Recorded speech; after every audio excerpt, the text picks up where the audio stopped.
হযরতে আবু হুরায়রা রাদিয়াল্লাহু তাআলা আনহু তিনি একটি মসজিদের ছাদে উঠলেন।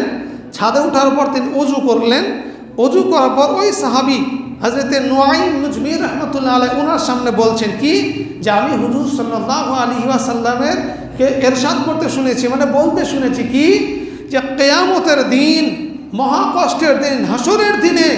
আমার উম্মত বর্গকে, বলেন সুবহানাল্লাহ, আমাদেরকে লক্ষ্য করে রাসূলুল্লাহ বলছেন যে আমার উম্মত বর্গকে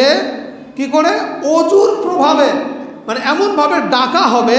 যে যিনারা দুনিয়াতে নামাজ যে পড়ছেন, এই যে অজু, এই অজু করার কারণে তাদের হাত, মুখ,